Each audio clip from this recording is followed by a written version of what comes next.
How do I start this thing?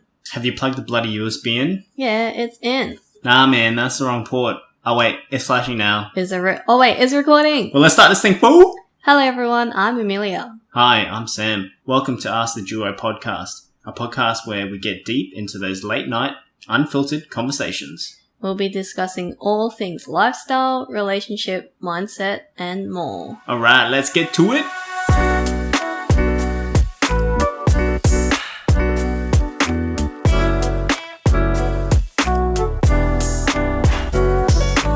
Welcome back to the second session of Diet Culture.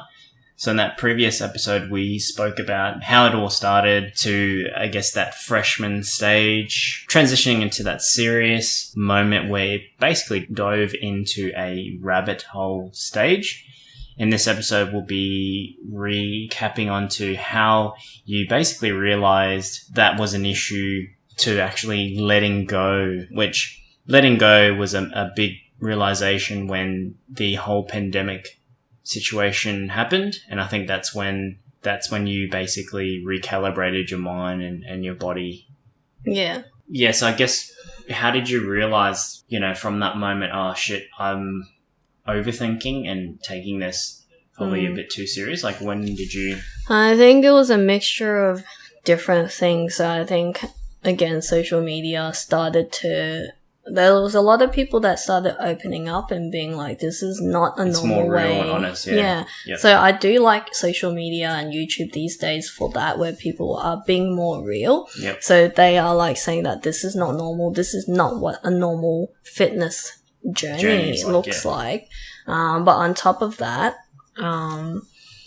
I started getting into Muay Thai. So I think I was actually really lucky that we both found Muay Thai as a secondary sport. Well, before even Muay Thai though, No. We did Muay Thai before the pandemic. Okay, yeah. So we've done Muay Thai for maybe 3-4 years now. So I found that, and I think the whole entire thing about why I wanted to diet and look good was I do really care about how I look, and I do like to look skinny, but now I understand that you don't need to be the skinniest to be happy in your body. You don't need to be completely lean to look good. But back then that was what I was so set on. And then it's also about finding the right type of workouts and exercises that you truly enjoy doing, and you go there to truly exercise, not to exercise to look good or exercise to eat. You do it for you. You do it for yourself. You truly enjoy it, because I do really enjoy fitness. I love doing sports. Anything in fitness I would love to do.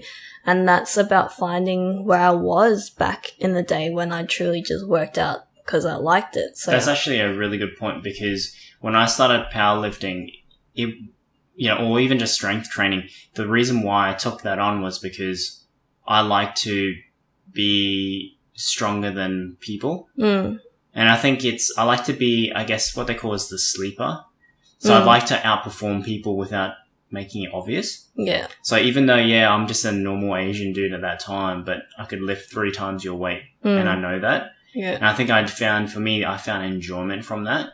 So that's why even to this day, I still I enjoy lifting heavy shit. And that's just the fact that I don't appear to be fucking jacked or whatever it is. Or that conception is you have to be jacked to be strong. But to have that strength, even though I don't always regularly work out, it's a good feeling. Yeah. And I enjoy doing that. So that's probably, that's what you said before really brought that to light for me, is I feel that as well in terms of enjoying something and just doing truly for yourself, not for anything else. Not for anyone else or your image, or, you know what I'm saying? It's just for you. Yeah. So finding Muay Thai was really good for my mental health, I really feel, because I truly enjoyed it, and the workout did actually help me keep the body shape that I really think I was happy in, and I'm actually happier than ever being able to do that side by side with weightlifting and powerlifting at the gym. And that way it allowed me to start to research and understand more about finding the right exercises that help you, be happy in your body. But on top of that, I did also find, you know, going back into the social media thing, there's these 3 girls that I watch a lot because they were kind of going through something similar where they went through a diet culture, they cut a lot of calories, but now they're coming out to explain where they're at now and how they work out what they eat and how they got out of it. So the 3 girls, there's Stephanie Buttermore, and there's Natacha Oceane and Georgie Stevenson. So Natacha Oceane, she was like, I don't know, Olympics or something on that scale. Like she did a lot of those like marathon kind of things. So she was really into that. She cut a lot of her weight as well just to, you know, keep fit and be able to do the marathons. But now she's like she does science in some sort of workout thing. So she explains a lot of the eating, the nutrition and all that stuff in a scientific form. And she started explaining all the things about the metabolism and, you know, how you work out and what your input and output is and all that, and how that affects how you actually properly lose weight rather than thinking calorie in, calorie out. Yeah, so she basically spoke about, I wouldn't say educate, but spoke about like the scientific point of view of food and nutrition and how that has any effect to anyone's body. And on top of that, she also showed what she ate, like, you know, what I eat in a day kind of thing. And she ate, like, she would have pancakes with a chocolate for the breakfast or something, and I would be like, what the hell? Like, she can actually eat that for breakfast and work out and still look so good. And Stephanie Buttermore, I really appreciate what she did because she did this project called Going All In. So she also went really lean, and she wanted to also just go lean to look good, but she was always hungry. I'm a big believer that no matter what people recommend you eat, like your calorie amount for your body size and your workouts, I don't think that number is for everyone. It's not a one size fit all. Of course, yeah. Because everyone has a different metabolism as well. So say someone who looked exactly like me did potentially the same amount of days of workouts, they might have a really fast metabolism. They eat a lot, whereas I don't really eat that much. So you can't go against that. Yeah, everyone's body is different in how we function. So. Yeah, so she did this all-in project and she just ate till she was satisfied or felt full rather than going to a certain amount of calories. And she went into this knowing that she will gain a lot of weight because she's been under eating for so long that she gained all this weight. Like, she probably even went like 2 or 3 times her size, but she went in with that expectation that that's going to happen. And then what actually happened after that was surprising. So she actually kept eating like that, had all that weight, kept working out the way that she did, and over time she actually started losing weight again because now her body's adjusted to the new eating. New amount of intake and actually using that energy properly rather than retaining the energy that she's now eating and being like, I need to store this because I won't get this energy anymore. So she basically ate till she felt comfortable. Yeah. But her training regime basically stayed the same. Yeah, I think she stayed the same, or maybe she tried different workouts, but her workouts was still weightlifting. Okay, yeah. And just from her just training consistently, eating the same, she actually reversed that weight gain. Yeah, so her body essentially recalibrated. So that's pretty cool. Seeing that was an eye-opener because my mindset was just so stuck on if I eat more, I'm going to gain weight.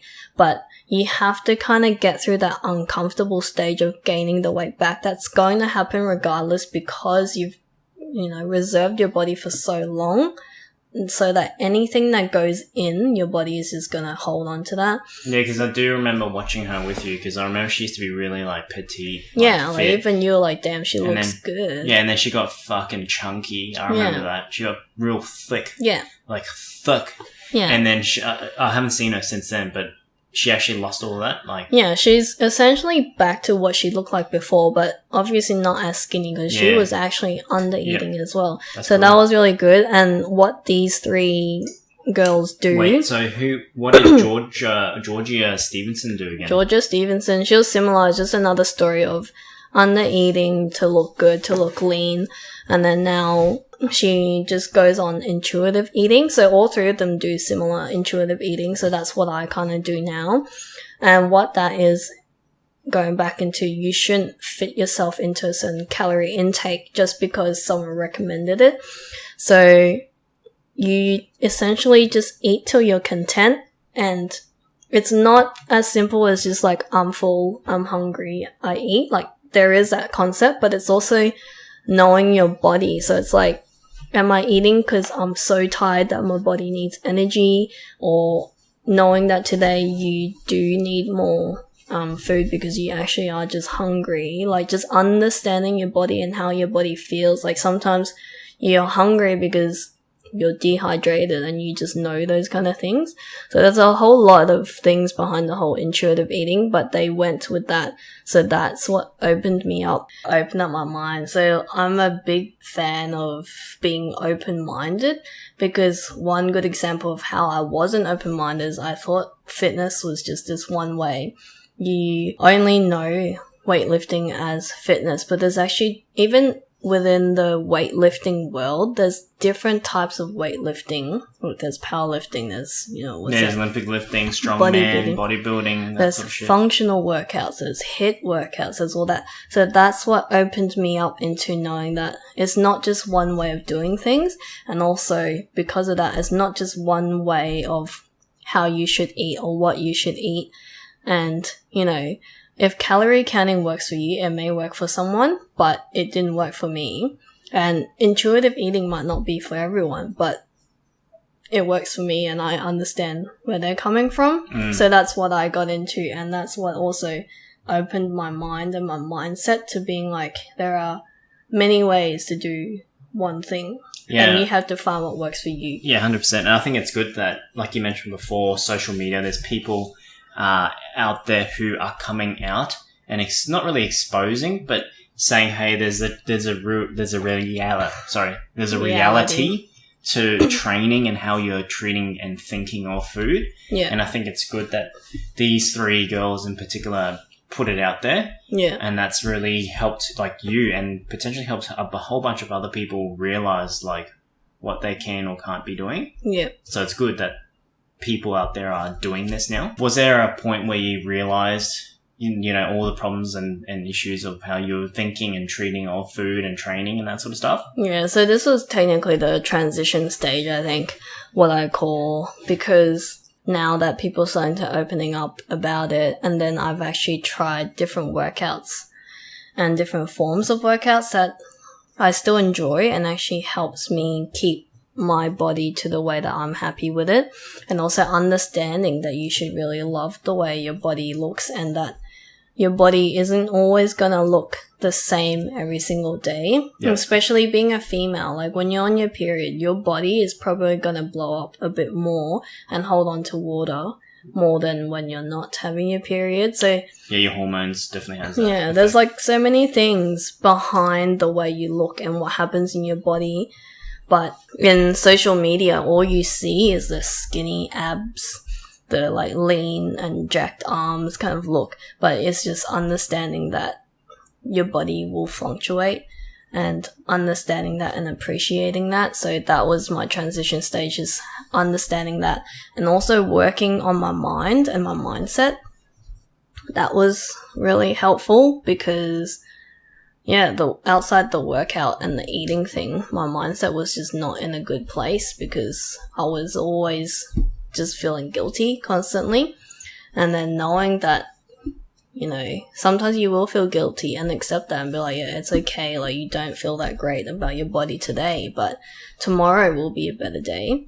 And then, truly just finding something that works for you. And that was really, for me, was finding Muay Thai alongside doing weightlifting. Yeah, okay. But obviously as a transition stage, I still had those kind of thoughts. Like, your mind is a muscle, you need to work on it, you gotta train it. So my muscle wasn't completely there yet. My brain was still sometimes jumping between and being like, if that week I ate a bit more, like say we went out to eat 5 times for dinner, I would still have those thoughts where I'm like, okay, I can't do this anymore. Yeah, you definitely do still have that train of thought Because even now you'd be like, oh, we ate this and this, we need to work out. The mindset. So the mindset behind that is, I've always been a healthy eating kind of person anyway, but the mindset back then, if I thought of that, is like, oh, I'm gonna get fat.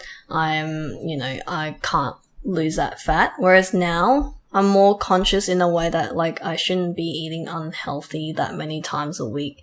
Like, it's not because I can't lose that fat. I know I can lose it because I can either go to the gym, I can go to Muay Thai. Yeah, but the mindset is so much better and such a healthier place as opposed to me worrying about how much I need to lose. Yeah. So, like, like how a lot of our friends love drinking milk tea, bubble tea. I didn't drink that for 3-4 years, like for so long. And now when you go and get it, because you really love drinking that, I would get one too. Like, I actually allow myself to enjoy it.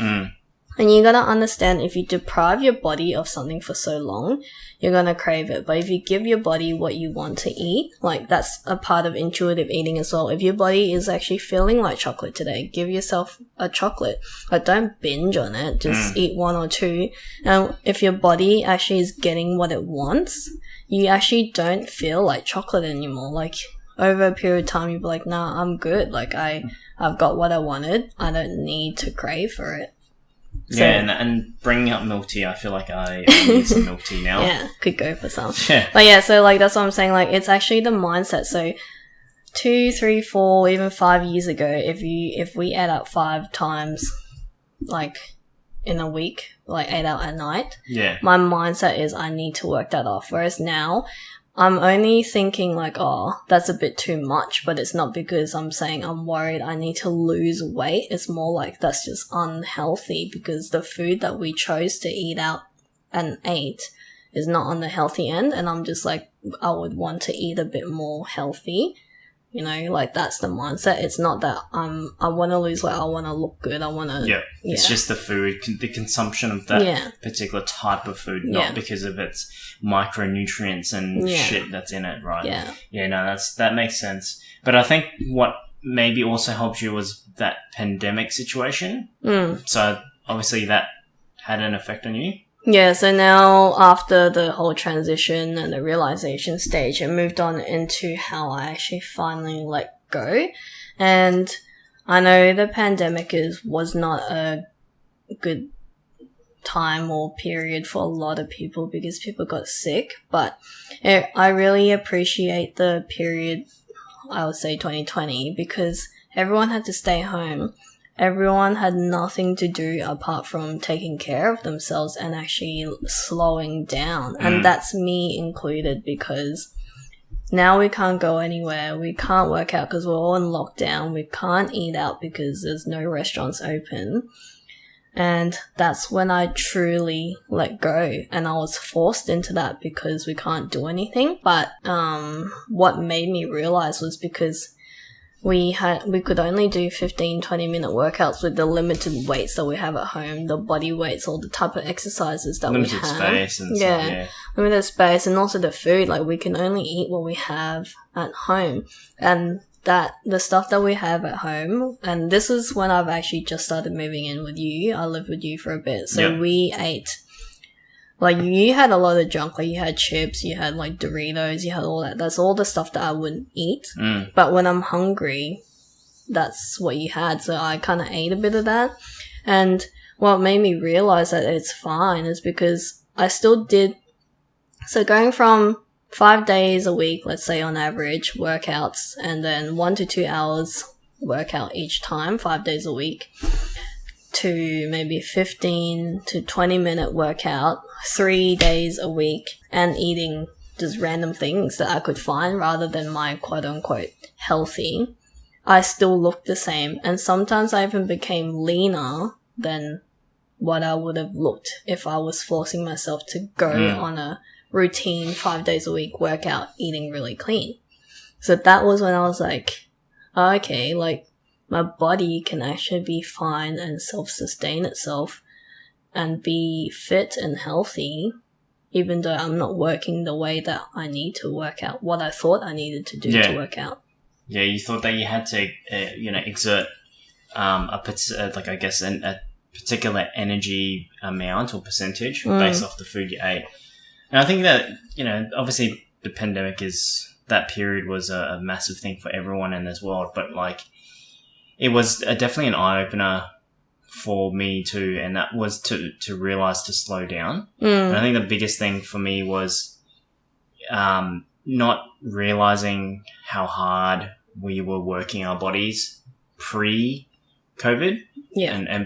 So like, as you mentioned, we worked out like 6 days a week, right? So coming to that realization that we need to basically slow down and let our body heal. I think that was a massive thing for me, especially when you're going from, weightlifting, Muay Thai training to like basically body weight 15-minute workouts at home whenever you can. Yeah. So it was a massive sort of reality check for me. But like it definitely helped you put things into perspective and showed you that you don't need such a strict routine and that you can actually trust in your body. Like it's the same thing as trusting in someone. Say you're a manager and you have this person that's working under you. You can't micromanage them all the time. You have to trust in them to be able to do what they can do. Like if they told you they're qualified to do this and this, you should trust them. So why are you micromanaging your body and making sure it's doing all the things what you think should be perfect to help you get a fit body, when you just listen to your body, give it what it needs when it's telling you it needs something, and it will definitely love you back. Yeah. Like, as corny and cringy as that sounds, it's really true. And when you're in the denial stage, anything that people throw at you, like saying things like that, it's just going to go over your head. But I just want to make it known that you really need to listen to your body to be able to love your body as well.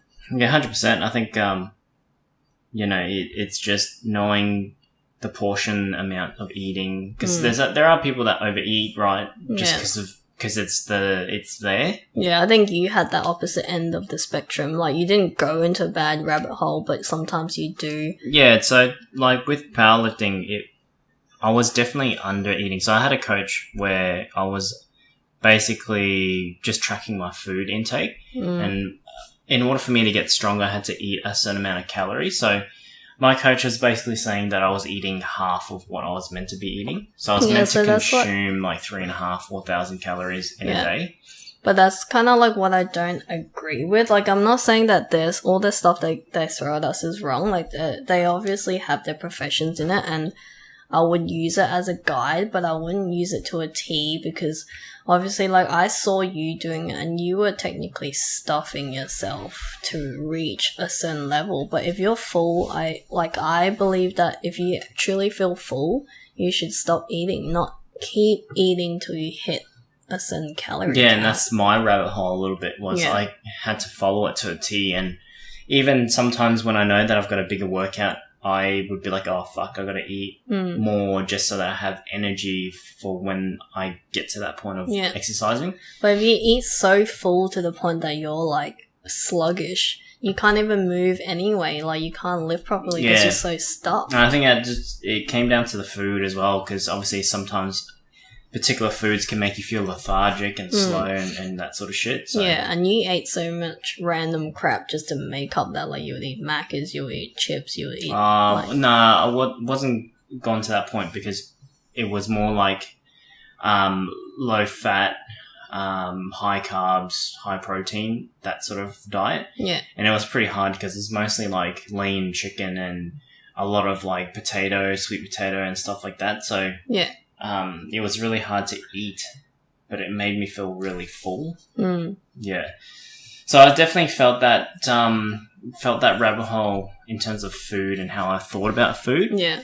But luckily for you, your rabbit hole was quite a short it was a short run anyway. Because you realised that it's not realistic and you kind of move yourself out of it. Yeah. Yeah. Well, yeah, all the things that we were talking about today... I just wanted to say that it's not professional advice. It's just really me sharing my story and you sharing your story.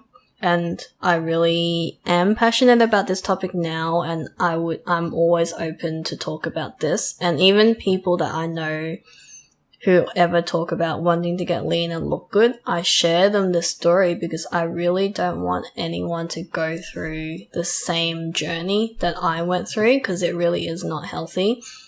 Like, not healthy physically, but also not healthy mentally. So yeah, this is just my journey, and yeah, just hopefully this can help people if they are going through the same thing or thinking about, Yeah. Just be cautious, I guess, right? About how you think and treat food and your body and stuff like that. So. Yeah. Honestly, just really love your body for what it is, and don't judge it so harshly, because your body is what, gives you life, really. You move in it. So don't treat it like trash, essentially. Yeah, 100%. And obviously have your understanding of when your body's tired or when it wants energy and stuff like that, because I definitely was someone that went through that, where I trained myself for so long lifting heavy and that sort of shit, and never really giving my body that resting. Yeah, that's part of the intuitive workout fitness thing as well, because if your body is tired, you work during the day too. So if you're mentally tired or you had a really bad sleep, skipping a workout for a day or two or even a week, it shouldn't be an issue. Like, you should understand that your body is telling you that it's tired. Like, don't push it to make yourself go and work out, and then you'll be even more tired because you're lifting or you're doing such an intense workout. You might even injure yourself. Yeah, so you just got to understand the balance of when you can push your body, when you can be like, I can actually go and do more or lift heavier, and when you're actually truly tired and you don't need to go. Just give yourself that rest day. Thank you so much. If you have reached to the end, we really appreciate you for tuning in. And if you like what you hear, please share it with your friends or family and subscribe to our podcast on whatever platform you are listening to. Make sure you share any topics you'd like us to cover or questions you might have to our Instagram. Slide it into our DMs. Pika. You can also stay in the loop of all the behind the scenes and the release of our new episodes there too. Our Instagram is Ask the Duo Podcast. That's AskTheDuoPodcast. Man, feels like I'm in a spelling bee competition right now. Alright, that's it for now, and we'll see you back here for our next episode.